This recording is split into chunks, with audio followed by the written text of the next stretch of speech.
You keep being polite. You keep explaining. You keep giving people another chance, then another, then another. And slowly, without meaning to, your peace starts serving everyone else. This video is about stopping that pattern before it empties you out. Not by becoming harsh, not by becoming suspicious, but by learning the Stoic difference between generosity and self-abandonment. Rule 1. Kindness without boundaries becomes surrender. A person can be warm and still be firm. They can be helpful and still say no. The goal is not to win approval from everyone in the room. The goal is to remain upright inside yourself. When you notice yourself over-explaining, pause. That pause is where self-command begins. You do not need to audition for permission to protect your time, your energy, or your attention. Think of a citadel gate. It is not closed to punish the world. It is closed to preserve order within. Your life works the same way. The right people understand a calm boundary. The wrong people resent it. Either way, the line remains. A calm no is still a complete no. Rule 2. Stop explaining what is already decided. One of the fastest ways to lose authority over your own life is to turn every boundary into a speech. You say no, then you defend the no, then you defend the defense, then you apologize for having a limit in the first place. That is not kindness. That is nervousness dressed as politeness. In the Stoic view, your duty is to choose your conduct clearly. You are not responsible for making every person comfortable with your choices. Picture this in modern life. A coworker wants you to stay late again. A friend wants another favor. A relative pushes for details you do not want to give. If your answer is decided, keep it small, brief, steady. No performance, no courtroom speech. The more you over-explain, the more room you create for negotiation. A boundary with too many doors is not a boundary. It is an invitation to enter and argue. Remember this phrase: firm lines do not need decoration. Your calm is stronger than your explanation. Rule 3. Access must be earned. Not everyone deserves the same level of closeness to your time, your thoughts, or your private life. Stoic strength is not about shutting people out. It is about placing trust where conduct has proven trustworthy. If someone repeatedly drains you, mocks your limits, or appears only when they need something, then giving them more access does not make you noble. It makes you available. In ordinary life, this looks simple. You do not have to answer every message immediately. You do not have to tell every person your plans, your fears, or your next move. You do not have to keep a seat at the inner table for someone who keeps knocking it over. Selective access is a form of peace. It protects the mind from constant invasion. Imagine a quiet room with one lamp, one chair, and a locked door. That is your inner life. You decide who enters. You decide what reaches the center. The lesson is not mistrust. The lesson is stewardship.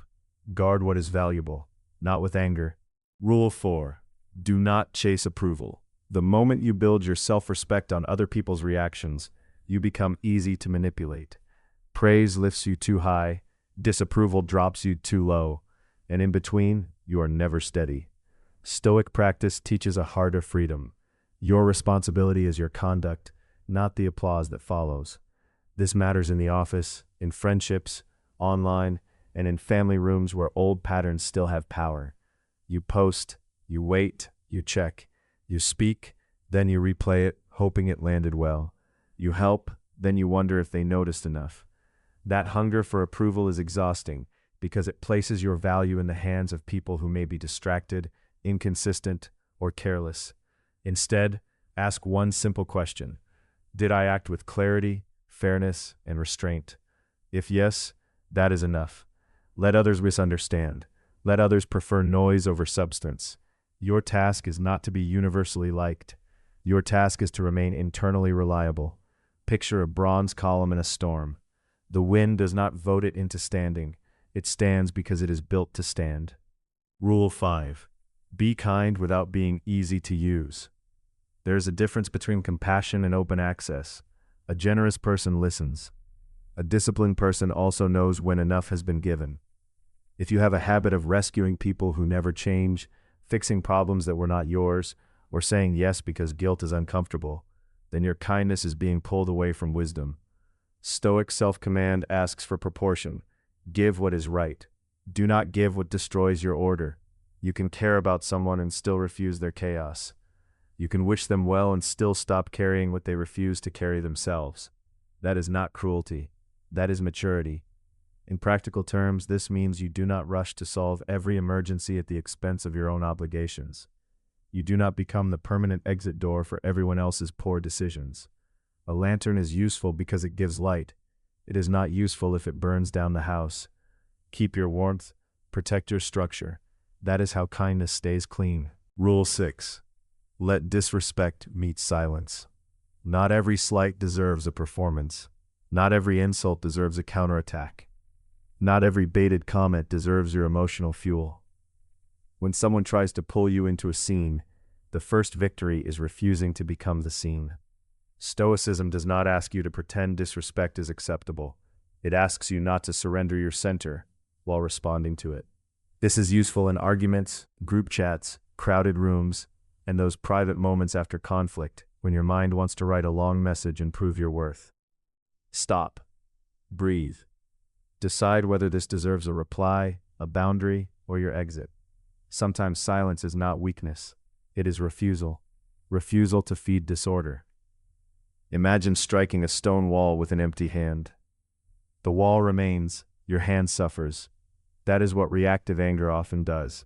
It hurts the one who throws it. Instead, stand still, speak less, and move with precision. A person who cannot be baited cannot be controlled in the same way. Rule 7. Protect your attention like property. Modern life steals softly.